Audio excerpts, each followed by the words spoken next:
Good evening, everyone. I'm here with my brother Matt tonight. We're doing this live, and we are here to talk about the Polymega HD. So, Matt, what do you know so far about the Polymega HD? Just a brief overview. I know that it plays games on the hardware, and you can dump them onto the hardware. Okay. And then it has a modern interface, and you can stream games directly from it. Right. And this is a console that isn't getting as much hype as I think it should, so that's why I wanted to bring Matt over so we could talk about it in detail here tonight.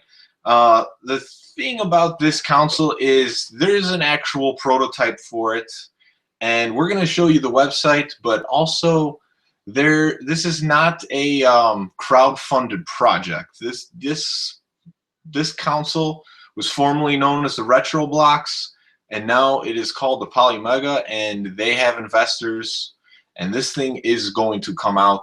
They're not relying on the fans of the console to make this thing happen. So first things first, I wanted to screen share and show a video by another YouTuber with the Polymega. It was called Retro Blocks at the time, in action. So I'm going to do that right now so we can see.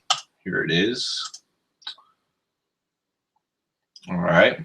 So this was at the SoCal Retro Gaming Expo, and this was by a YouTuber, Retro High Def. So subscribe to his channel. He's got some good stuff. But I'm going to show his video, just the beginning portion. And yeah, let's take a look here.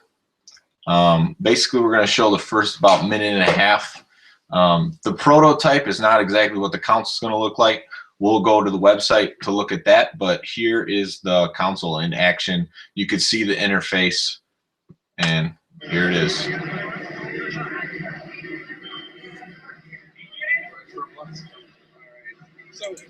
So if we put a PlayStation game in the system right now, you can just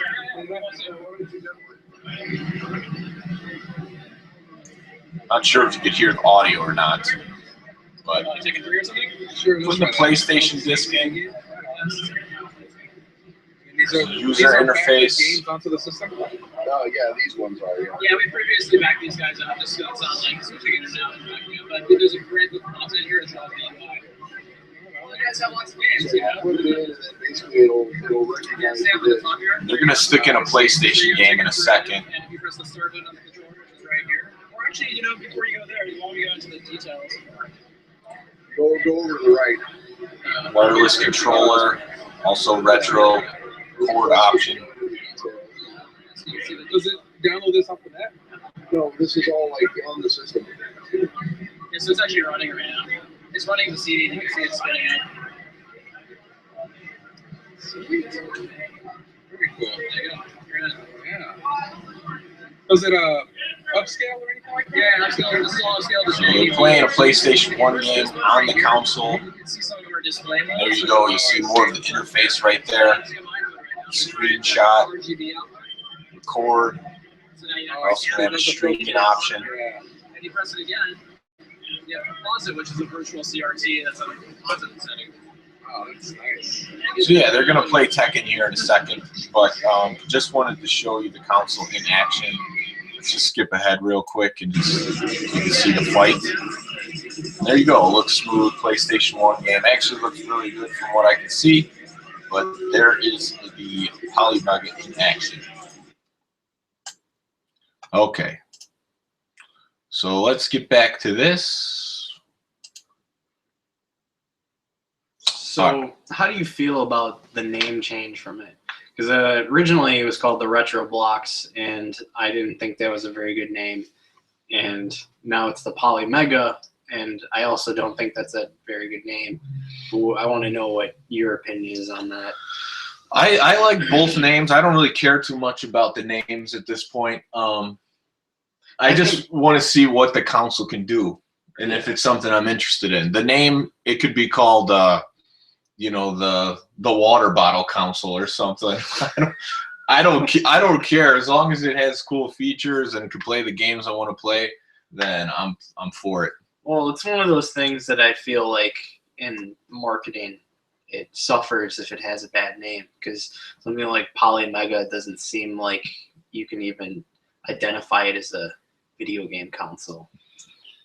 Yeah, I think it will pick up steam though once people start talking about it and realizing what it is. I think the name, just the fact that the name changed, actually hurts it a little bit, because if people saw it at this gaming expo and it was called Retro Blocks, it might take them a while to figure out it's now the Polymega. Yeah, I think that's going to hurt more than anything. But the name, I like the logo of both of them, and you know the name's fine. I don't think there's a problem with it. But that's not what I want to talk about most, is the name of the console.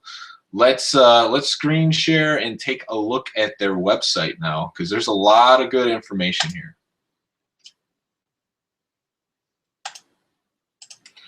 All right, so Polymega. Here is their website, polymega.com. Now, the important thing to know about this is we just showed you that they have a prototype. They're not crowdfunding this, so this is not the Retro VGS. This is not the Coleco Chameleon. This isn't even the Ouya, because even that was crowdfunded, wasn't it? yeah. So this is just a console that's going to come out. Now, the cliche is the console doesn't make the games make the console. And when the console can play all the games that you may have invested in, then you've got a huge library of games already as soon as you buy the console. If you are someone who collects any kind of retro games, this is going to be your first CD-based retro console. So I'm not going to read all this stuff, but as you can see, this picture on the right here, it has, so basically the console is CD-based, and it's going to play PlayStation 1, which PlayStation 1 is kind of like the Nintendo of any of these other consoles that come out that play multiple games. You just got to have it, even though PlayStation 1 has the least value, because you could get PlayStation 1s anywhere. PlayStation 2 plays PlayStation 1 games, and even PlayStation 3. So that's not such a big deal, but it has other CD-based systems that will play. Big ones for me are Sega CD and what's the other one? Neo Geo CD. And TurboGrafx CD. And the TurboGrafx CD. So those are four right there. Now, just buying, if I bought this console right now, say it was out, that would give me access to 3 systems that I don't have. Yeah, and the Neo Geo CD and the TurboGrafx CD are also expensive. Yeah, the Neo Geo CD, I think last time I looked, it's going for over $150. Then you got to invest in trying to get the controllers and everything. So yeah, and the Sega CD is something I just never got. The price is a little bit too high for a console that might break down any minute now with the laser-based technology. But the funny thing about the Sega CD is I've always been interested in it, wanted to play it, and it actually ended the fairy tale of Santa Claus for me. So whenever that system came out and I wanted that, that's when my mom told me, Santa Claus is not bringing you a Sega CD because there is no Santa Claus. I did not know So that. Sega CD ended Santa Claus for me. So there you go. So look at this next picture down. The NES. This is the NES module, and as you can see, it's CD based at its I think core. you should point out over there, the part up above that, how the console, you slide in the modules into that. That's Yes. what the main console looks like. And from what they were saying is it will come with one module. They haven't said what module though. Yeah, they haven't said what module, and when they actually do take pre-orders, maybe they'll just have pre-orders for, and you get to pick your module. That would be nice. Yeah. I mean, because then you could actually select what you would. Yeah, but it looks like the design of it, if you look at that the top picture on the left, the console itself, it's going to look goofy without a module plugged into it. So you're going to need to have at least one module for it to look like a, you know, a nice piece of hardware on your in your entertainment center. It's a really nice looking console too. It doesn't look terrible and overwhelming like the Xbox One, in my opinion. Yeah, and the NES one would be probably the most logical to come with, since that one, you know, the Nintendo's kind of like the holy grail of the cartridge-based games. This one's not doing the Famicom, even though they're open to having Famicom in the future, even hook up for the disc system. But the NES only has just for the Nintendo cartridge slot, and it will probably do PAL games as well. So yeah, it's going to have modules that slide onto it. Now let's take a look at this next one down. As you can see, NES module. And then they have just a picture on the left of all the CD games you could play out of the box without any modules, and we already talked about that. But Sega CD, Neo Geo CD, PlayStation 1, and Turbo Duo there. And you see Final Fantasy in there. And here's the controller, wireless base controller. It looks pretty standard to me for what controllers look like these days. Very inspired by the PlayStation 4 controller, in my opinion. Yeah. Just some slight modifications to it. They have a turbo button on there that they say will put games that are, you know, harder to, like, shoot 'em ups to shame. Oh, how fast yeah. the turbo button is. Another thing I wanted to go back to, as you can see in this picture right here, the modules have places for your retro controllers or your retro controller remake. So you can use that and get the actual experience of the controllers.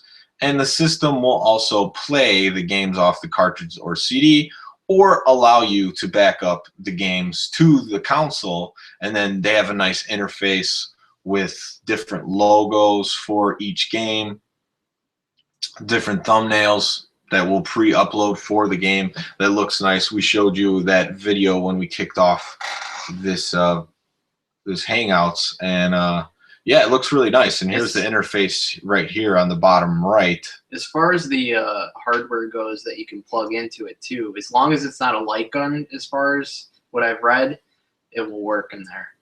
So yeah, pretty much anything will work with it as long as it's not a light gun.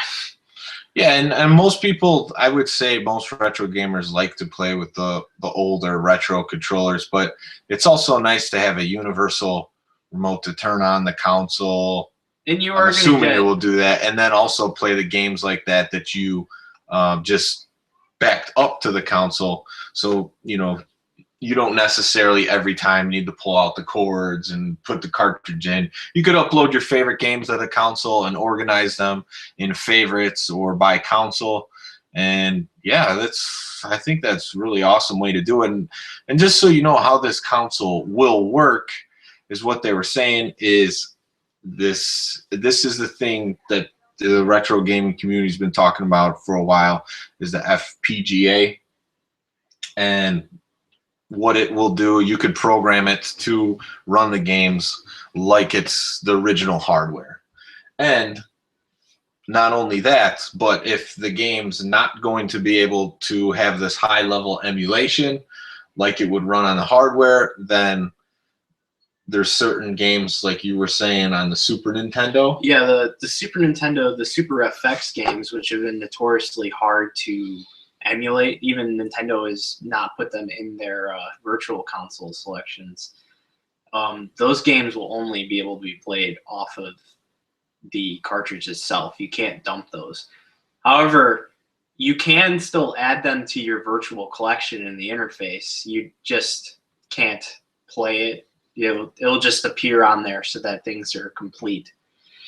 Yeah. And that's just a little thing to show you, like, look, they're saying with this FX chip, it's going to run off the hardware, but as far as the emulation, it can't recognize all the chips in the game, so you're only going to be able to play that on the hardware version. And as you can see on this interface on the right, the game that's in the console is displayed on the top right, and then everything else is below it. So yeah, so it's basically a hybrid console where you can play the games in high level based FPGA hardware emulation, or you could play directly from the hardware. Now here's another thing that got me really excited about the Polymega is the ability to broadcast on Twitch. That's what they've said for sure, and according to their website, YouTube's right next to it, so you have to figure that you can also broadcast on YouTube gaming. And this is a key feature. I asked on the forums if it's going to be compatible with microphone and webcam, obviously for streaming purposes as well. Haven't gotten a for sure answer on that, but I would assume it would have some kind of functionality there. And I don't know if they're going to have their own hardware for that, or if it's just going to be... Well, they do have USB ports in the side of the console. So I would assume you could plug in a microphone to do that. Because yeah, a lot of people, you know, have commentary on their videos. Yeah, so you would assume that it's probably going to have that functionality. I didn't see anything in writing on that, but this also shows you that this console is going to allow you to go online. You know, this is something that the interface, the software was built in the PlayStation 4 and the Xbox One, where you could just stream straight off the console to online, and there you go. I really love the PlayStation 4 for that. Unfortunately, with the PlayStation 4, there's not a lot of games that I personally want to stream because it doesn't play any of the old PlayStation discs, and it's harder to get retro going on there. But I have streamed on PlayStation 4 from time to time, and I use YouTube Gaming for streaming because it archives your streams, where Twitch, I think you have to be a higher level streamer, and I haven't put any effort into that. So here we go. Next photo down. So let's talk about some of the modules here that it's offering. So we already saw the NES one. The second one here is Super Famicom and Super NES. So there you go. That's got two systems for you. And as we know, with the Super Famicom, if you really wanted to play those in the Super Nintendo American console, the US console, you just take out the two tabs in the back, and then you could fit the Super Famicom games in there. Works like a charm. Works like a charm.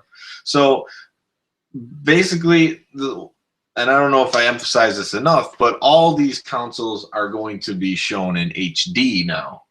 So I think... Yeah, they have a upscaler in there that they say is comparable to the, what do you call it? The FrameMeister? Yeah, the FrameMeister. Yeah. They said that it's comparable to that. So FrameMeister is like a $300 product in itself.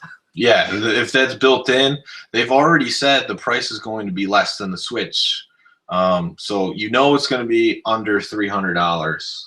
So that's a good target right there, I think. Wouldn't you say? Yeah, I think there's a lot of value if you think about all the little things.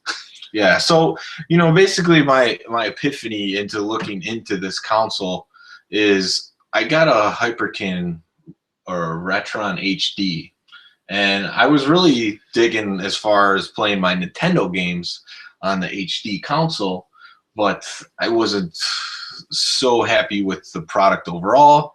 You know, the colors were a little bit off, the game's freezing all the time.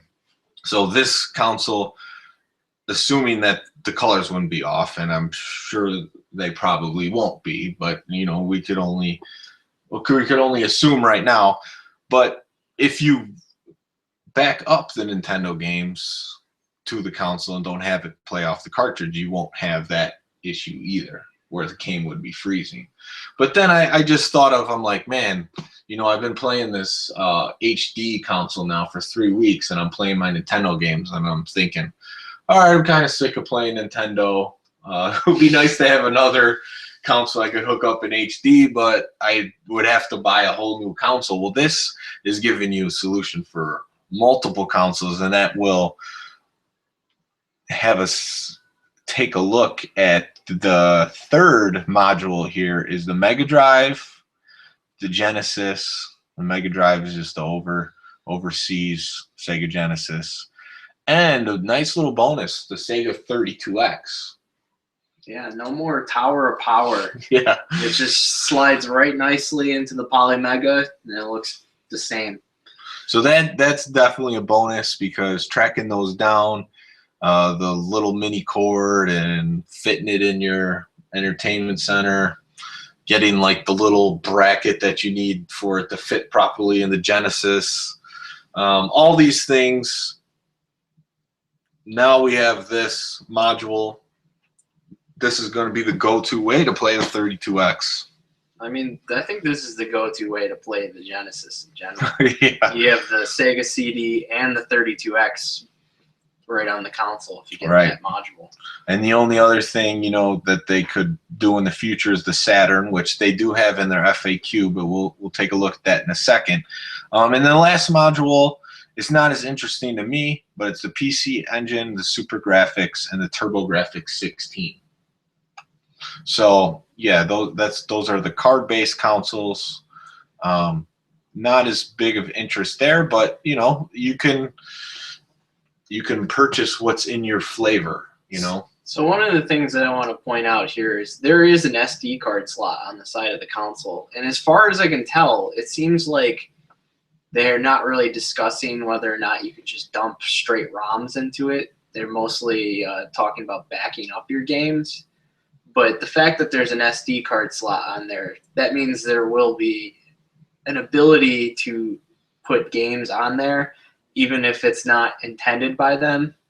I'm sure that there will be people that will make that happen. Yeah, there's hackers for everything. They're hacking iPhones, consoles. So yeah, you have to assume if there's an SD card slot. It was even with the original Wii, Nintendo likes to lock down their consoles, but people were still able to get the homebrew Yeah, that works. emulation. Great. So yeah, I mean, I don't think these guys are building the console to have it just be a ROM dump console, but I'm sure someone could make it into it. It seems like they're trying to go in the most legal possible way for this, and they're avoiding that, and that's another reason why you don't see the N64 up here. It's because the patents still haven't expired for that, so they're going to make that once it expires. That's right. And this console is really for people who value their collections, with a little additional add-ons so that you might be able to take advantage of new systems that you haven't collected for because you just haven't had access to those systems. But I'm someone who values my collection. I'm a video game collector that only collects games that I want to play. So it would be nice with my back catalog of games and all these bins to upload my favorite ones to this console and then play them at my leisure. If I want to play them off the disc and I want to play them with the actual controllers, that's something I could do too. And I like the option of having both of those things available. Sometimes you need the sick satisfaction of blowing into your game and shoving it in the cartridge slot. That's the other thing that I noticed. I like this Retron HD the black version in my living room. It looks great. I could see the art of the cartridge there, but me and my wife just had a baby, and baby's quiet, and here's me blowing in the cartridge, taking it in and out because I can't get it to work, and I'm like, oh, this maybe isn't the best idea to have this in here. I need some other kind of option. All right, so yeah, we've got through the pictures on their homepage here. So the other thing I wanted to look at, let's look at About Us real quick just to see who the guys are behind the project. And Brian, you could see him on a YouTube video with GameSir81. He interviews him there. Brian seems like he knows what he's talking about. And then this guy, Eric, here. So kudos to those guys. They're building an awesome product. And let's take a look at the FAQ. All right, FAQ. There's a lot of good stuff that they've put in here. A lot of things people are wondering about the console. Will it support Dreamcast or Sega Saturn? And basically what they say is not right now, but you know, if this console gets great support, they can probably build out the FPGA. And frankly, the Saturn would be a huge one to add because the Saturn is one of those notoriously hard to emulate systems. So having the Saturn be accessible other than buying the hardware, which is kind of expensive, would be nice. The Saturn hardware is not that expensive. It's just not that reliable. That's more of my problem. My Saturn I got maybe a couple years ago, and it wasn't expensive, but it's like that has that battery inside that is pretty much dead all the time, but it has internal memory, so that's more of the problem with that one. So here's the question we've already asked. When is the Kickstarter? This is in the prototype phase, and they have private investors, so there will be no crowdfunding. This is coming out, and you said you saw it was going to come out when? Right there it says at the bottom, the target delivery is next year, summer. In the fall, they'll probably have pre-orders. That's what they were saying. Yeah, so that's pretty cool. In the fall, we could look forward to some pre-orders. I think that's pretty much a good target date. Also, there's a lot that could happen between then and now. One of the things that I want to talk about is, since this console goes online, and I can foresee them maybe trying to build a server where you can play with other people online. That's a possibility. Now, I know that excites you a lot. Yeah, and that's something that the Switch has already promised, even though they haven't done anything. We can assume before next year that they'll probably have that service going by then. So you're going to have the Switch where it's $20 a month. They're going to have a collection of retro games that you can play versus other people. Now, there's a couple things to be said about that, even though that will be out before. We don't know if this console will do that, but you could just speculate. But if the Polymega is able to do it in the future, there's going to be no limitation. With Nintendo, you're going to be limited to what they give you. And the other thing is, too, if you like streaming, you're not going to be able to stream with Nintendo. That most likely is not coming down the tunnel. It's tough to say. You can't say that. They do have that screenshot button on the system. A lot of the things on the Switch, I feel like this stage of the Switch is mostly just prototypes of getting stuff to work, and then once they actually have all the units out there, that's when everything will be, where it's actual we're playing. And I'd say prototype, not literally. Yeah, it's like in its pilot stage, even though it's out right now. So yeah, this is where they say, including a controller, it's going to be less than a Nintendo Switch. So that's good. At least we know it's going to be less than $300. And this, like I said, it's something worth investing in if you're someone who values your collection. You want to play all your games, whether they're backed up or off the actual hardware. So there's some other things that they, questions that they ask, PlayStation 2, N64, and we already talked about the N64 patent. But I believe in his interview, Brian says that it will have the power to play games like PlayStation 2, GameCube, or the Wii. It's just a matter if they do it or not. What they were saying is with the hardware that they have in there, they can play modern type games, and they will look into having indie developers put their games out on their system too. Yeah, and I think that's a nice touch. We talked about it earlier, the Retro VGS, Coleco Chameleon. This was a system that was supposed to be retro style, and the selling point was it would have new retro style game in the cartridge. So, that sounds better than actually bringing it to life actually is. This is, you're already just taking advantage of your current library with a nice user interface in a different way you haven't been able to do before. You could just stream straight off the console, stuff like that. So you know, they want to have their own possible store for indie games. So if indie games come out on, you know, PlayStation 4 or Steam, they could also come out on the Polymega. So I'd also like to point out that this isn't a Android-based software. This is actually, they wrote this in Linux. So there is, you know, it's not just like straight ports of Android things. If they were to add indie games, they'd actually have to port it over because it is written in Linux. Good point. Good point. And then this, I feel like this is a good question to address. Polymega uses a new method for playing old games called hybrid emulation. It's 50% emulation and 50% hardware. We will be releasing an in-depth walkthrough of our technology prior to the launch of the pre-order campaign.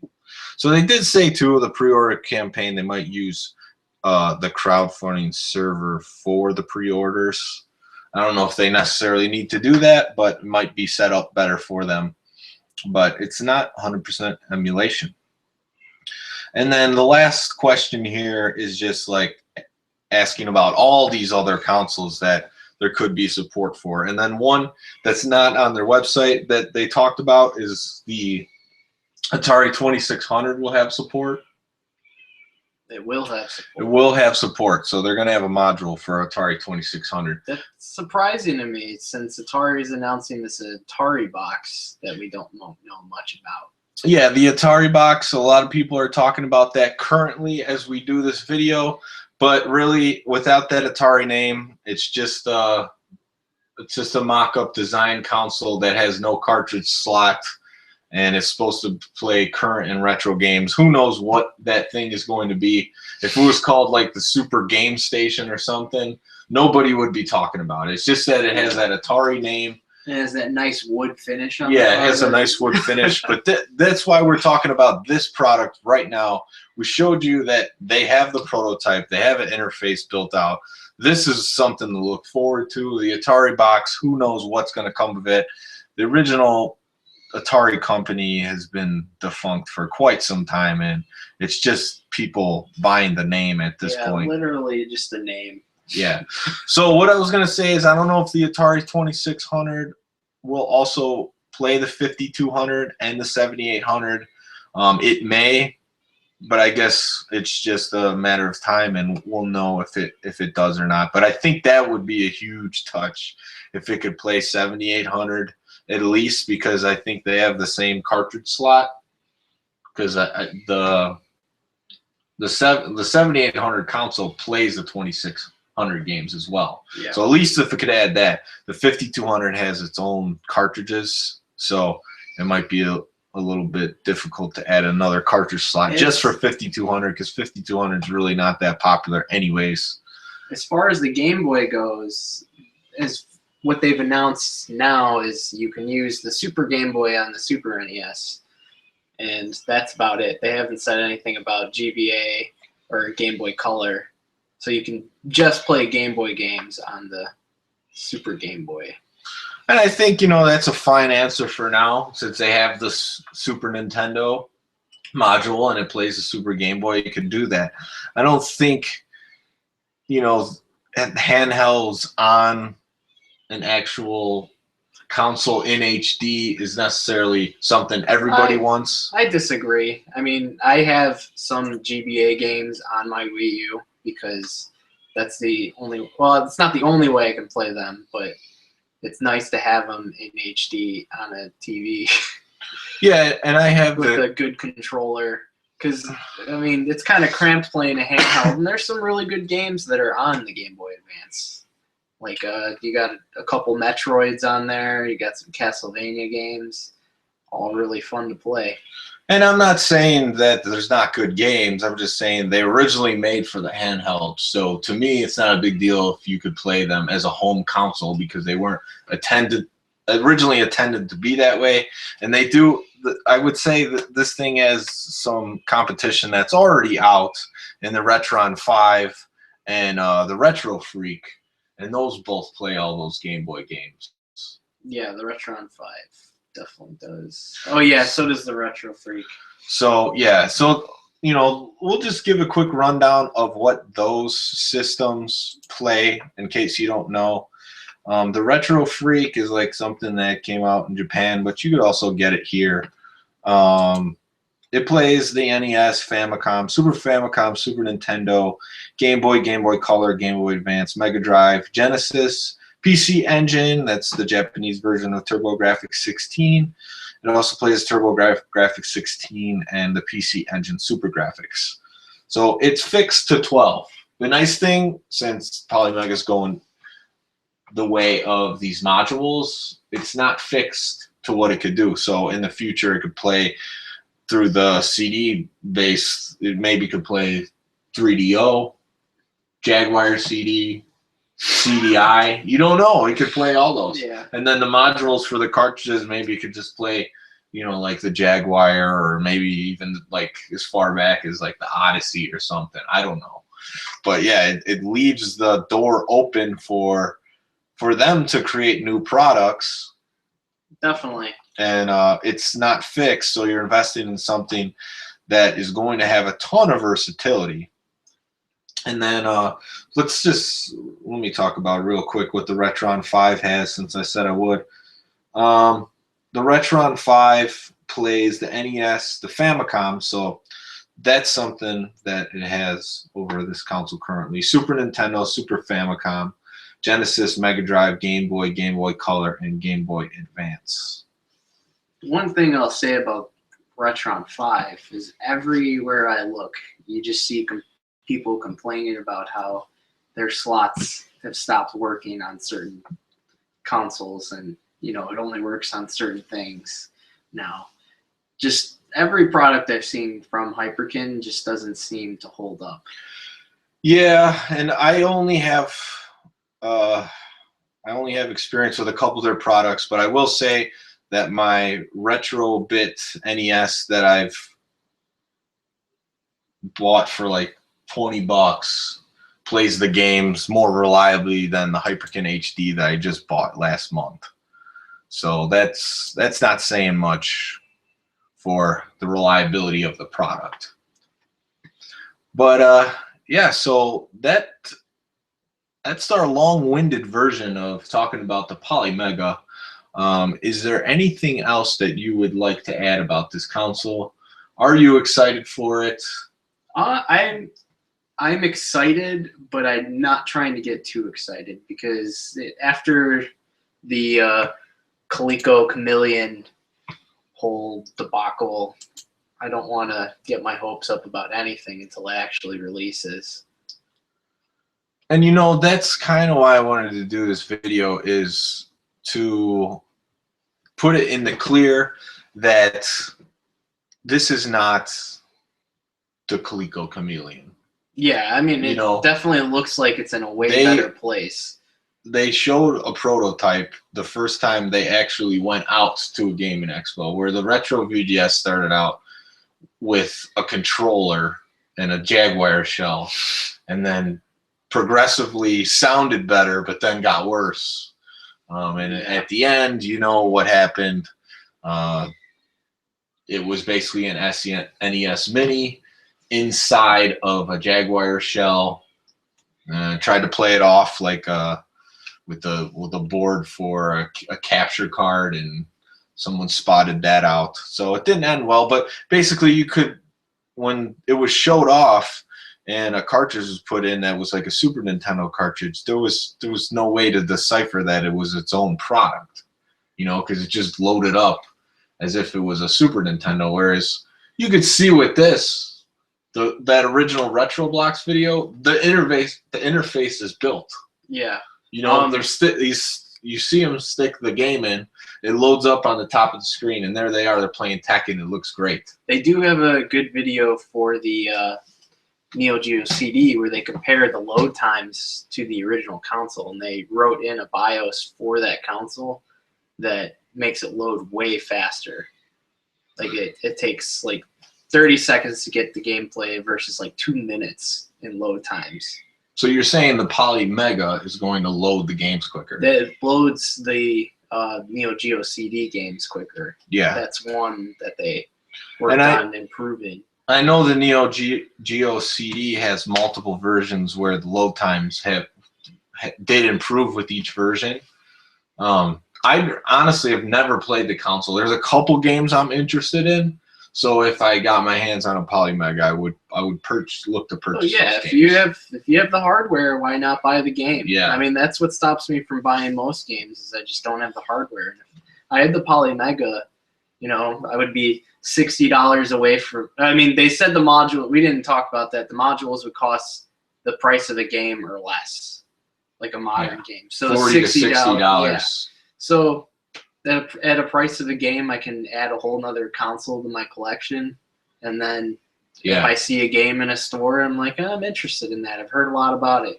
Yeah. I can just get it instead of investing into like over $100 for certain consoles and the game price. Yeah, and the way things are going with you know, the economy and everything, it's nice to relive your past, and you're actually, for a lot of these games, you're still paying way less than you were paying back in the 90s. This is very true. And if you factor in inflation, it's even more astronomical. Like I saw a Toys R Us ad in the 90s, and NBA Hang Time for the Genesis was $69.99. Yeah, and just that inflation, it's ridiculous. And Mortal Kombat $69.99.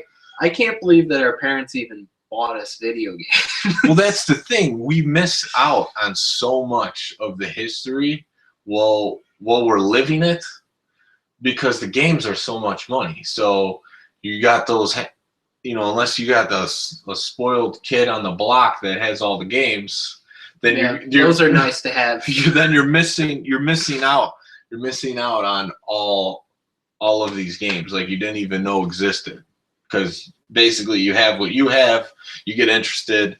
You know, you might get it like a game for your birthday, 1 or 2 for Christmas, and then that's it. You know, you might save money for another game, and then you're just playing what your friends have, and sometimes, you know, your friends have the same exact games because you're interested in the same stuff, and you just miss out on all of this stuff that was going on. Like, there were consoles like I had no idea about until the 2000s. You know, I didn't know about a 3DO and CDI. I didn't even know about the Jaguar. You know, barely knew about the Sega Saturn. So you get to go back and relive some of these consoles, and some of these games are great, you know. And with the YouTube community making all these top 10, top 25 videos, or you know, they're focusing in these videos on certain games, it builds an interest in these games that there's creators, there's artists that poured hours into these games, and you know, they're getting new life. Yeah, definitely. So I wish there was a way of actually giving those developers money, though. That's a whole nother thing, though. yeah, that's a whole nother subject for another day. Yeah. I don't think there's any easy answer for that, but you know, basically the contracts they sign when they're developing these games is basically everything that they create is the company's and not their own, and those are the kind of contracts they make you sign. So unless you're a trailblazer, entrepreneur trailblazer, then you didn't actually, because of what you signed, you didn't own anything, even though you did all the creative work. Yeah. So yeah, I personally am really excited about the Polymega. You know, I don't believe Nintendo's going to give me what I want exactly with the Switch. The PlayStation 4, it has some great features, but it's not retro gamer friendly. Xbox, you know, it sucks you can't stream on YouTube gaming, but what's nice about Xbox is they just they just added an original Xbox, but they didn't say you could play them off the CD yet. Is that correct? I don't know. I have an Xbox One, and I haven't touched it in months. So yeah, so that goes to show you about the power of the games on the Xbox. But to end this, it is the games that make the console and not the console that makes the games. So with the Polymega, if you already have all the games that you love, and you will be able to add some off the store or some games you missed out on, I don't see how you could go wrong with this console. If it does everything they say it does, it's already got investors. It's already got a prototype out. I am vouching for this product. I'm excited about it. And if something happens with it, I'll eat crow. But, you know, I do my research. And that's why I didn't even talk about the Retro VGS Coleco Chameleon, because there was a lot that worried me about it. But this is the real deal. And I hope to see it out next summer. I will be pre-ordering this. What about you? If I have the funds for it, I probably will. Yeah, you got to work on those funds, buddy. All right. Good night.